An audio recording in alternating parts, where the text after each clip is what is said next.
우리는 인생을 살아갑니다. 우리의 인생을 풍성하게 하는 요소들이 몇 가지가 있는데 그 중에 한 가지는 사람들입니다. 요즘 우리나라에 혼자 밥을 먹고 혼자서 여행을 가고 혼자서 잠을 자는 사람들이 늘어나고 있습니다.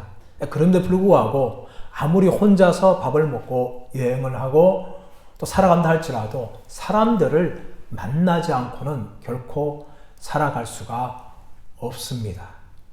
그런데 사람들 중에는 피치 못하게 만나는 사람도 있고 또 업무상 만나지 않을 수 없는 그런 사람들도 있습니다. 그런데 이런 사람들 중에는 정말 우리 인생에 중요한 사람들이 있습니다. 바로 그 사람들 중은 누군가 하면 친구들입니다. 친구들의 생각할 때 친구들은 꼭 나이가 같아서 또 같은 학교 나와서 또 같은 지역 출신이기 때문에 친구가 되는 것은 결코 아닙니다. 친구는 나이를 넘을 수가 있습니다. 학교를 넘을 수가 있습니다. 그리고 지역 출신도 넘을 수가 있습니다. 우리는 사람들 중에서 그런 분들을 종종 보게 됩니다. 성경에도 나이를 넘어서 신분을 넘어서 친구가 된 사람들의 이야기가 있습니다. 누굽니까? 바로 다윗과 요나단입니다. 다윗은 일반 백성이었고 베들레헴 출신의 목동이었습니다. 그러나 요나단은 사울의 왕이었습니다. 왕위 계승자 1순위였어요. 나중에 다윗이 사울의 사위가 된 후에 요나단과는 왕위를 두고 경쟁자가 되기는 하였습니다. 더 나아가서 이 요나단과 다윗의 나이 차이는 우리가 생각하듯이 그냥 같은 나이다, 비슷한 나이다 이렇게 생각하지만 실제로 성경을 연구한 학자들에 의하면 다윗과 요나단의 나이 차이가 거의 30살 정도의 차이가 난다라고 이야기합니다. 요나단은 한참 아래 30살이나 아래인 이 다윗을 사랑하되 자기 생명같이 사랑하였다라고 성경은 이야기합니다. 이처럼 나이도 넘어서고 신분을 넘어서고 지역도 넘어서는 이런 친구들이 얼마든지 존재할 수가 있습니다. 이렇게 요나단과 다윗과 좋은 친구가 있는가 하면 친구 때문에 인생이 망한 사람들의 이야기가 또 성경에 나옵니다. 그 사람은 누군가 하면 다윗의 아들 중에 암논이라는 왕자가 있는데 그의 친구가 누군가 하면 요나답이라는 사람입니다. 이 요나답은 다윗의 형 시므아의 아들이었어요. 그런데 이 요나답이 암논과 친구 사이였어요. 어느 날 이 암논이 압살롬의 여동생 다말을 굉장히 사랑합니다. 상사병에 걸리죠. 그것을 알았던 요나답이 어떻게 이야기합니까? 아무도 없는데 유인해가지고 다말과 사랑을 나누라. 이렇게 이 악한 계획을 이야기합니다. 암논은 그 친구의 말대로 그대로 다 행하는데 이것은 모두에게 불행이 되었습니다. 다말의 인생도 망가졌고 그리고 이 암논이 나중에 압살롬에 의해서 죽는 일이 발생합니다. 이 친구의 악한 꾀에 넘어갔기 때문에 자신의 인생도 망하게 되어지는 그런 사람이 되고 말았습니다. 그러므로 친구가 어떤 사람이냐는 우리 인생의 굉장히 중요한 부분이라고 할 수 있습니다. 오늘 예수님께서는 제 아들을 향하여서 너희는 나의 친구다 라고 말씀하십니다. 물론 예수님과 제자의 관계는 스승과 제자의 관계였어요. 선생님과 제자의 관계였지만 예수님께서는 십자가 죽음을 앞두고 제 아들을 향하여서 너희는 나의 친구다 라고 말씀하시면서 이 친구인 제 아들에게 두 가지의 부탁을 합니다. 첫 번째 따라해 보겠습니다. 예수님의 사랑 안에 거하라. 예수님의 사랑 안에 거하라. 9절 말씀 보시면 아버지께서 나를 사랑하신 것 같이 나도 너희를 사랑하였으니 나의 사랑 안에 거하라 라고 예수님께서 제 아들에게 말씀을 하십니다. 나의 사랑 안에 거하라. 이 거하라 이 부분은 우리 지난주부터 지금 살펴보고 있는 말씀이에요. 예수님께서는 나는 포도나무요 너희는 가지니 내 안에 거하라. 이렇게 예수님께서 말씀하셨어요. 그러므로 오늘 9절 이하의 본문도 지난주의 본문에 이어지는 그런 내용이라는 것을 말씀하고 있습니다.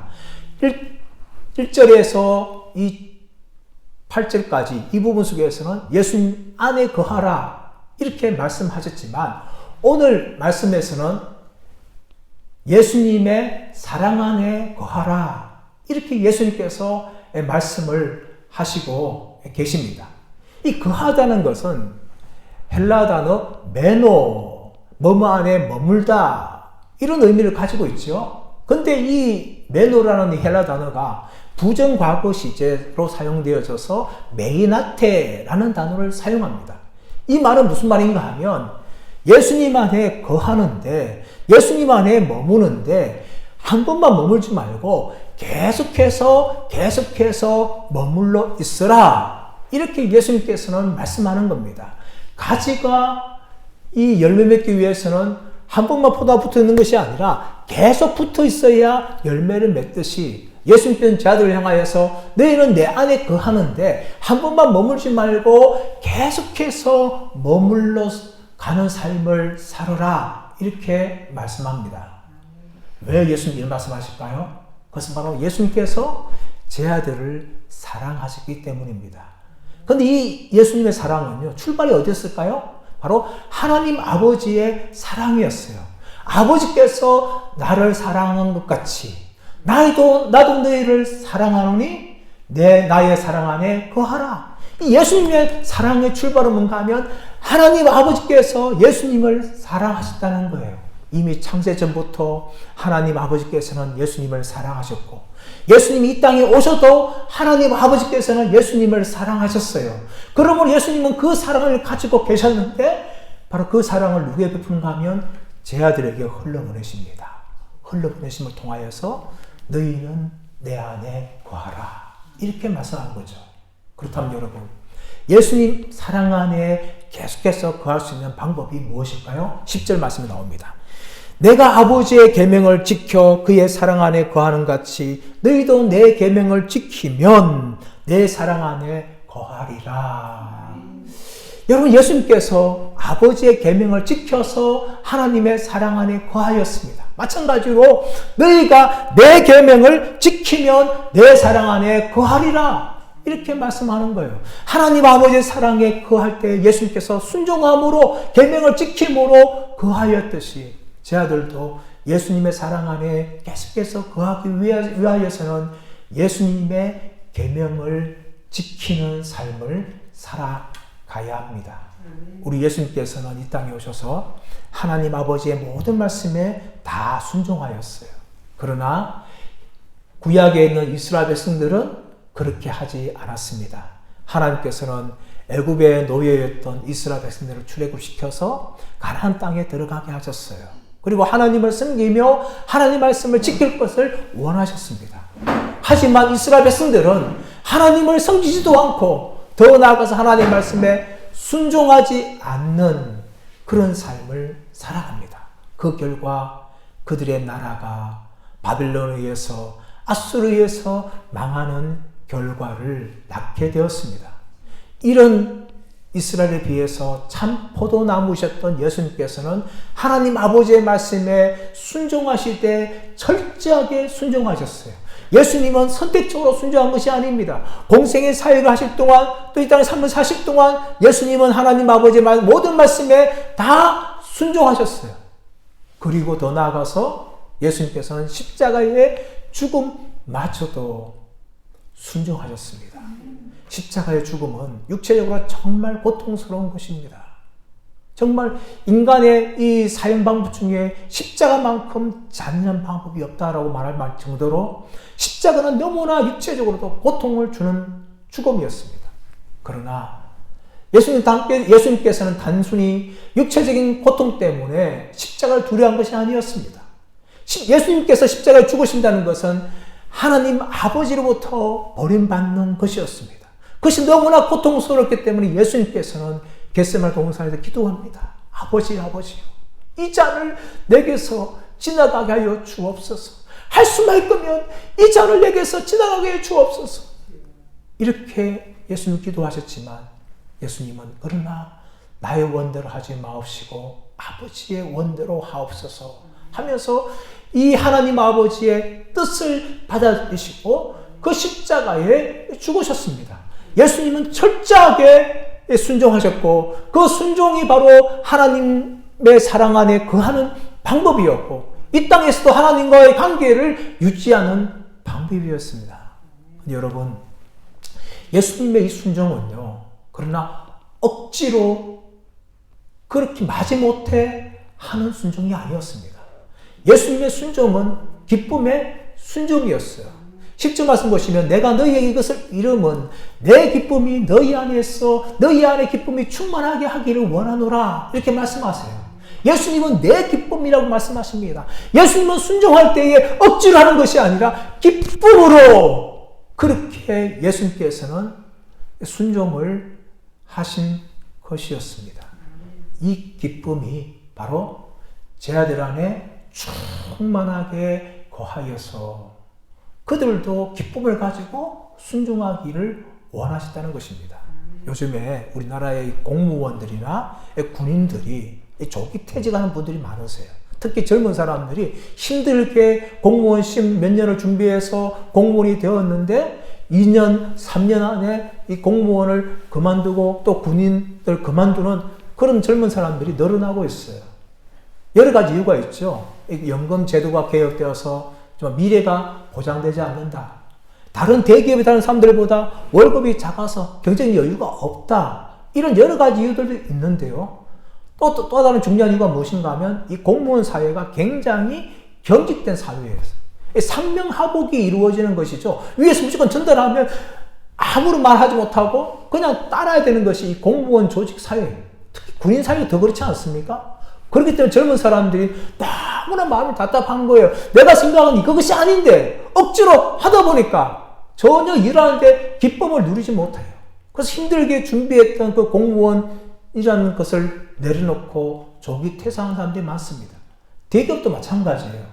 남들이 부러워하지 않습니까? 높은 연봉, 정말 다른 기업에 비해서 정말 인정받는 그 직장 아닙니까? 그런데 젊은 사람들이 그 대기업 들어가서 5년 안에 퇴사하는 사람이 굉장히 많습니다. 여전히 그 대기업 안에도 이 상명하복의 이런 깝깝한 문화가 존재하기 때문에 젊은 사람들이 버티지를 못하는 거예요. 아무리 높은 연봉 주면 뭐합니까? 남들이 부러운 직장 가지면 뭐합니까? 일하는데 기쁨이 없으니까 더 이상 하지를 못한다는 겁니다.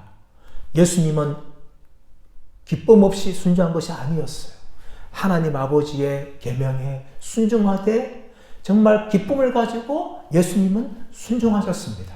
그런데 그 예수님의 기쁨이 누구 안에 있기 원하시는가 하면 제 아들 안에 있기를 원하세요.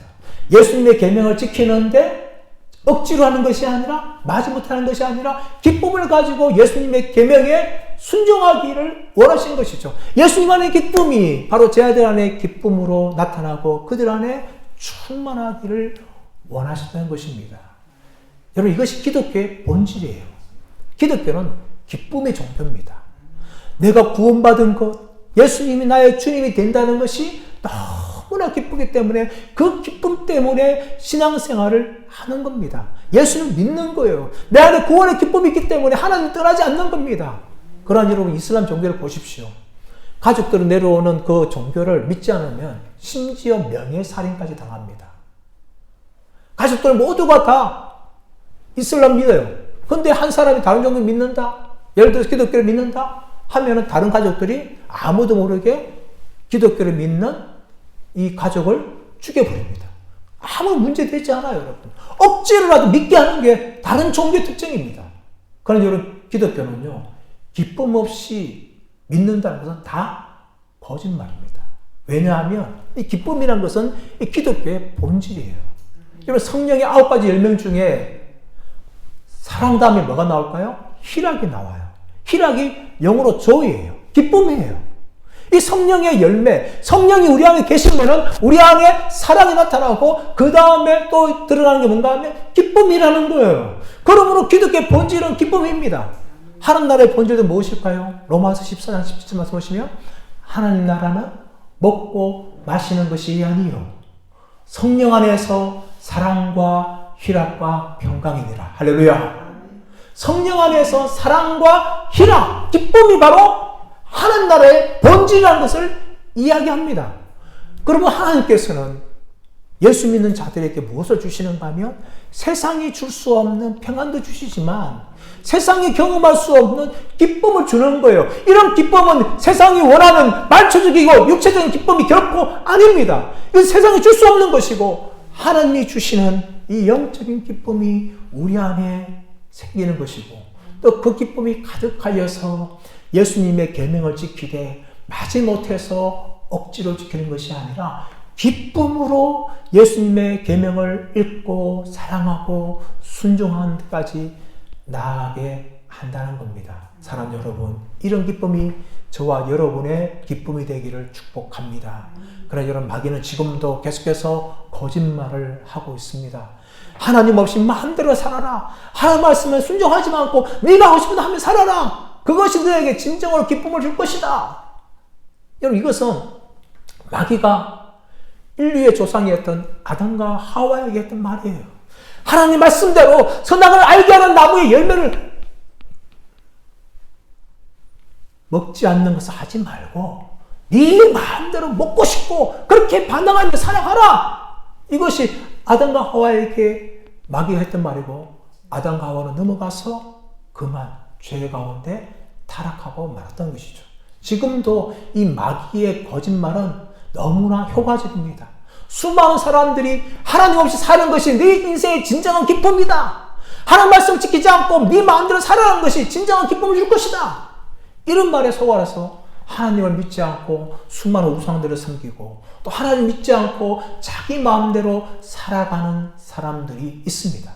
이것은 결국은 인간을 불행하게 하는 거예요. 진정한 기쁨을 잃어버리게 하는 마귀의 거짓말에 속아서 불행하고 비참한 인생으로 수많은 사람들이 지금도 걸어가고 있습니다. 사랑하는 여러분, 속지 마시기를 바랍니다. 진정한 기쁨은 바로 예수님 안에 있는 기쁨이며 진정한 기쁨은 하나님 말씀을 사랑하고 그 말씀대로 살아갈 때에 우리에게 주어지는 것인 줄 믿습니다.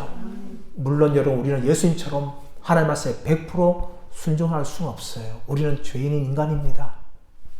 그래도 불구하고 우리는 하나님 말씀에 순종하도록 노력해야 되는데 내 힘으로 순종하는 것이 아니라 내 안에 계신 성령님을 의지하시길 바랍니다.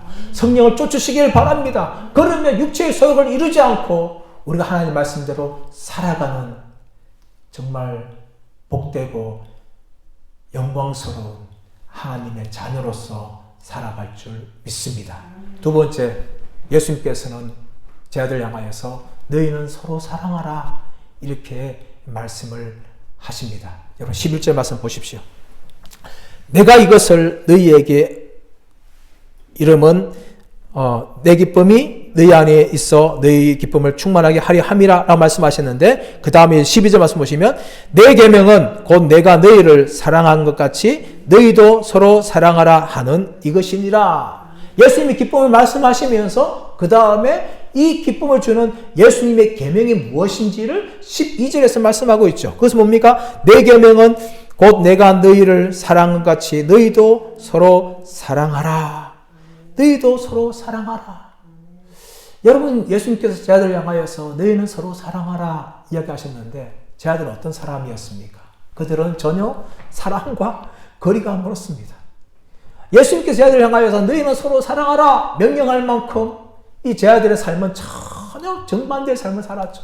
서로 자기들 안에서 서로 미워하죠. 서로 질투합니다. 누가 높은 자리에 올라갈까? 조금 예수 인정만 사람이 있으면 옆에서 뒤에서 질투를 하게 되어지고 또 누가 크냐 하면서 누가 높은지를 서로 비교하는 사람들이 바로 제 아들이었습니다. 이런 제 아들을 향하여서 예수님께서는 내가 너희를 사랑한 것 같이 너희도 서로 사랑하라. 이렇게 서로 사랑할 것을 말씀하고 있습니다. 왜 제 아들은 서로 사랑해야 할까요? 바로 그것은 예수님께서 제 아들을 사랑하셨기 때문입니다. 예수님의 사랑은 어떤 사랑이었습니까? 끝까지 사랑한 것입니다. 우리 요한복음 13장 1절 말씀 보시면 예수님께서 제 아들 발을 씻을 때에 예수께서 자기 사람들을 사랑하시되 끝까지 사랑하시더라. 예수님께 발을 씻으신 그 제자들은 이제 곧 예수님을 3번 부인할 것이고 예수님 체포될 때 모두가 다 도망가고 떠날 사람들이었어요.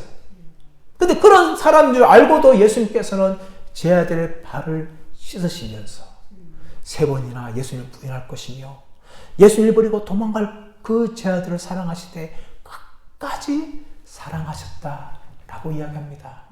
이런 예수님의 사랑은 어떤 사랑입니까? 바로 십자가의 죽음으로 나타난 사랑이었습니다. 13절 말씀 보시면 사람이 친구를 위하여 자기 목숨을 버리면 이보다 더 큰 사랑이 없나니 라고 말씀합니다.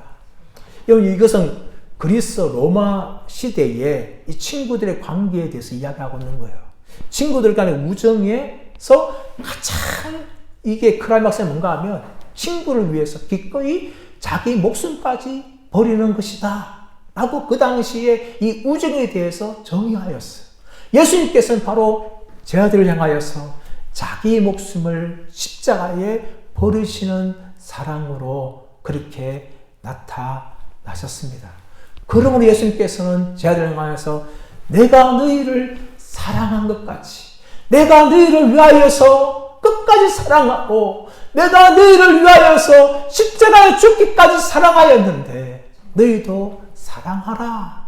그래서 14절 말씀 보시면 너희가 내 명령한 대로 행하면 곧 나의 친구다. 이렇게 말씀하세요. 이것은 무엇인가 하면 너희가 내 말에 순종하여서 서로 사랑할 때 나의 친구가 되는 것이다. 조건을 말하는 것이 아니라 너희는 나의 친구이기 때문에 서로 사랑해야 한다. 이것을 말씀하는 거죠. 그 15절 말씀에 또 확인되어집니다. 15절 말씀 보시면 이제부터는 너희를 종이라 하지 아니하리니 종은 주인이 하는 것을 알지 못함이라 너희를 친구라 하였노니 내가 아버지께 들은 것을 다 너희에게 알게 하였습니다. 예수님은 왜 제자들에게 너희는 서로 사랑하라 이렇게 말씀하신가 하면 예수님께서 그 제자들을 친구 한 명으로 부르신 거예요. 그래서 다른 제자들도 예수님의 친구죠. 나만 예수님의 친구가 아니라 다른 제자들도 예수님의 친구인데 예수님이 그 친구를 위해서 끝까지 사랑하시고 죽기까지 사랑하였는데 어떻게 친구인 그 다른 친구를 향하여서 미워하고 질투할 수 있느냐. 그러므로 너희는 서로 사랑해야 한다. 이것을 말씀하는 거죠. 이 제자들을 서로 사랑해야 되는 이유가 무엇인가 하면 예수님께서 그들을 친구로 부르신 거예요. 성경에 보시면 하나님께서 친구로 여긴 사람이 흔하지 않습니다. 딱 2사람만 나와요. 구약성경에 보시면. 누가 나오는가 하면 모세가 나오죠. 출애굽기 33장 11절 말씀 보시면 하나님께서 친구와 이야기하듯이 모세와 대면하였더라. 하나님께서는 모세를 친구와 이야기하듯이 모세와 대면했다 말씀하시는 거예요. 그만큼 모세를 높여주시는 거죠. 더 나아가서 이 친구라 부름받은 사람은 아브라함이 아브라함. 이사야 41장 8절 말씀 보시면 나의 벗 아브라함의 자손아 라고 말하면서 이스라엘 백성들을 부릅니다. 야고보서 2장 23절 말씀 보시면 아브라함을 향하여서 그는 하나님의 벗이라 칭함을 받은 사람이다. 이렇게 이야기합니다. 그만큼 이 친구라는 하나님께서 친구로 여기는 사람은 대단한 사람들입니다. 구약에 보시면 다른 사람들이 아니라 모세와 아브라함 정도만 하나님께서 친구처럼 그렇게 여겨주셨어요. 그런데 여러분 오늘 예수님께서는 누구를 향하여 친구라 부르십니까? 3년 동안 예수님을 따라다닌 제 아들을 향하여서 너희는 나의 친구다. 그렇게 불러주시면서 너희는 나의 친구이기 때문에 서로 사랑하는 것이 마땅하다. 이렇게 말씀하시는 거예요. 그리고 이 친구의 특권이 무엇입니까? 15절 하반절 말씀 보시면 내가 아버지께 들은 것을 다 너희에게 알게 하였습니다. 친구의 특징이 뭐예요? 친구에게는요, 우리의 비밀까지도 마음 놓고 이야기할 수 있는 거죠. 딴 사람은 이야기 못 합니다. 그러나 정말 내가 친구를 생각하는 사람들에게는 나의 깊은 안에 있는 상처나 남들에게 말하지 못하는 그런 모든 이야기들을 친구에게 다 이야기할 수 있는 것이죠. 이 친구의 특징 아닙니까? 예수님께서는 제 아들을 부르셨는데 그 제 아들을 친구로 여기셔서 그 제 아들에게 하나님 아버지께서 예수님이 말씀하신 모든 것들을 다 알려주신 거예요.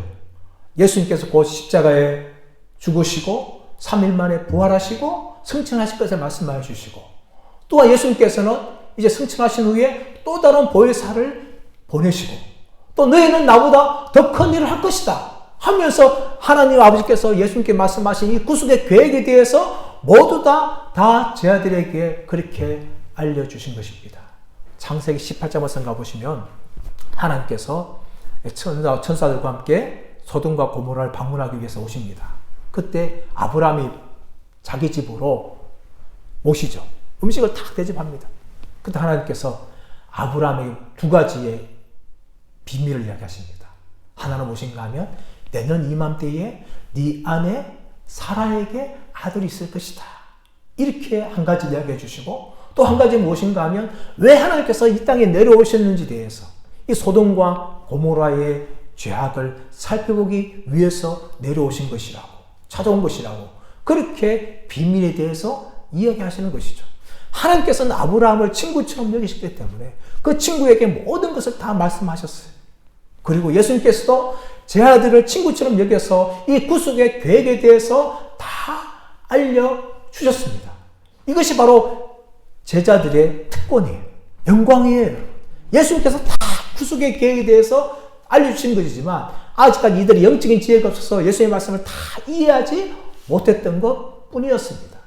근데 여러분, 예수님께서 이렇게 제 아들을 향해서 친구라 불러주셨는데 제 아들이 무엇인가 친구가 될 만한 이유가 있기 때문에 한 것이 아니라는 것을 성경이 이야기합니다. 16절 말씀 보시면 너희가 나를 택한 것이 아니요 내가 너희를 택하여 세웠나니 이는 너희로 가서 열매를 맺게 하고 또 너희 열매가 항상 있게 하여 내 이름으로 아버지께 무엇을 구하든지 다 받게 하려 함이요 라고 이야기합니다.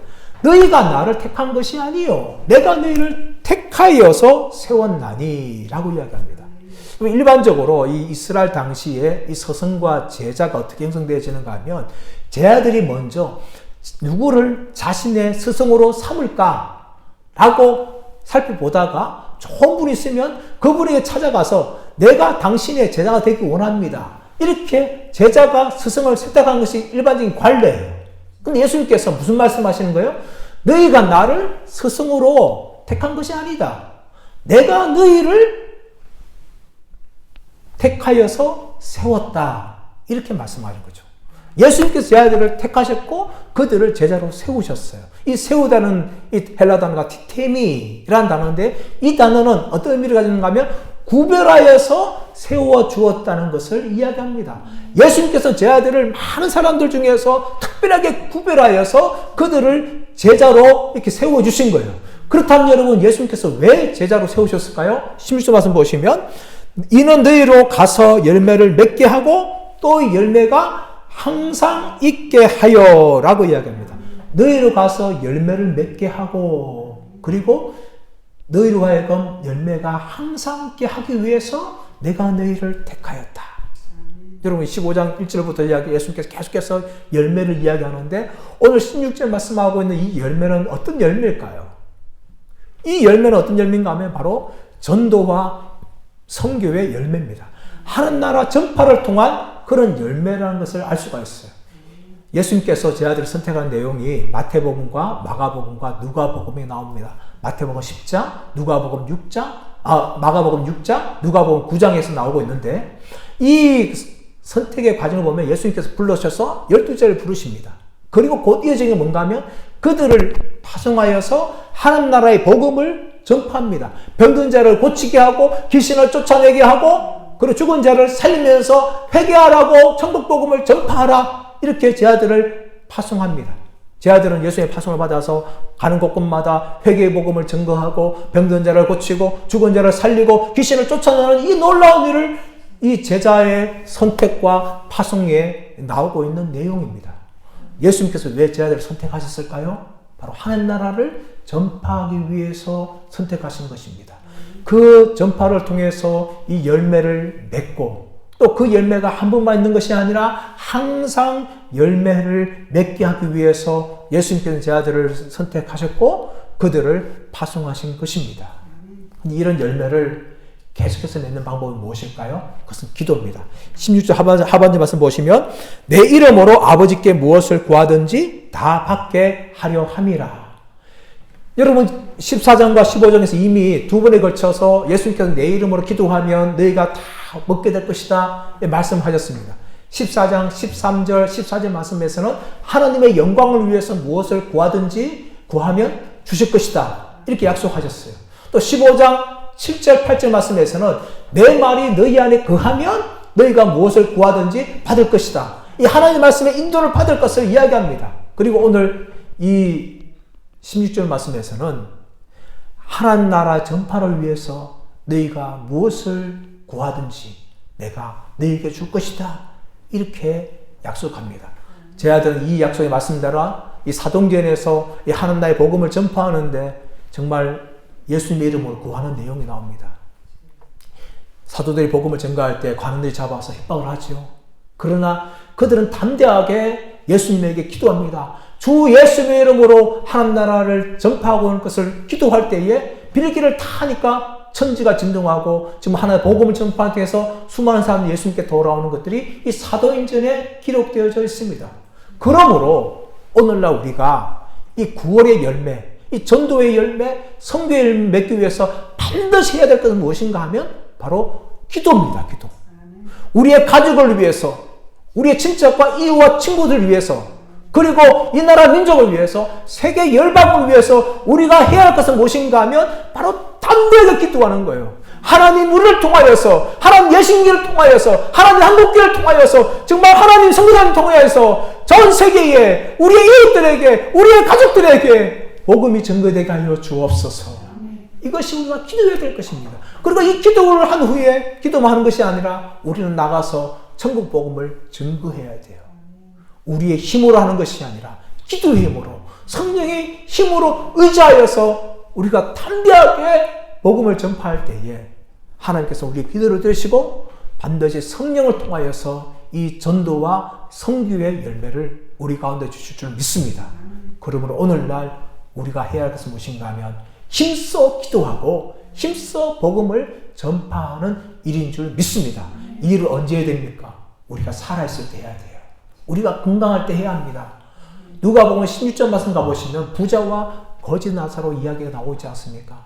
부자와 나사로가 죽어서 나사로는 아브라함 품 들어가고 부자는 지옥에 들어갔어요. 그 지옥에 이 고통을 당할 때에 부자가 아브라함에게 하는 말이 뭡니까? 아버지 아브라함이요, 나를 보내서 정말 아니면 저 나사를 보내서 저 나사를 보내가지고 내 형제들에게 이곳에 오지 않도록 말씀을 전하게 해주세요. 그렇게 이 부자가 아브라함에게 이야기합니다. 그러나 여러분 그때는 너무 늦은 거예요. 우리가 죽고 나서 우리가 할 수 있는 것은 아무것도 없습니다. 우리가 기도할 수 있는 시간, 우리가 복음을 전할 수 있는 시간은 언제인가 하면 바로 우리가 지금 호흡하고 우리가 살아있을 때 일입니다. 그러므로 우리는 살아있을 때 힘써 기도하고 힘써 복음을 전하는 일을 우리가 해야 됩니다. 그럴 때 우리 하나님께서는 우리를 통해서 이 영혼의 구원의 열매를 맺게 하실 줄 믿습니다. 이제 말씀의 결론을 맺기를 원합니다. 사랑하는 여러분, 우리는 보통 사람들이 아닙니다. 예수님께서 우리를 친구 삼아 주신 사람들이에요. 이 친구를 삼아 주셨기 때문에 우리는 예수님의 사랑 안에 거해야 될 줄 믿습니다. 우리를 사랑하신 예수님의 사랑은 끝까지 사랑하신 것이고, 우리가 어떤 형편을 처하든지, 우리의 신앙이 충만할 때라든지, 우리의 신앙이 정말 저 밑바닥에 떨어질 때라도 예수님은 끝까지 사랑하시고 우리를 붙들어 주십니다. 그리고 우리를 위해서 죽기까지 십자가에서 사랑하셨습니다. 이 사랑 안에 우리는 거해야 될 줄 믿습니다. 평생 여러분 어떤 일이 생긴다 할지라도 의심하지 마시고 이 예수님의 사랑 안에 거하시는 저와 여러분 되기를 간절히 바랍니다. 그리고 더 나아가서 이 사랑을 받았기 때문에 우리는 우리의 가족들과 우리의 이웃들과 또 친척들과 또 우리가 만나는 모든 사람들에게 이 예수님의 사랑을 전하고 예수님의 구원의 복음을 전함을 통하여서 우리가 살아있을 때에 이 구원의 열매를 많이 맺는 저와 여러분들 되시기를 예수님의 이름으로 축원합니다.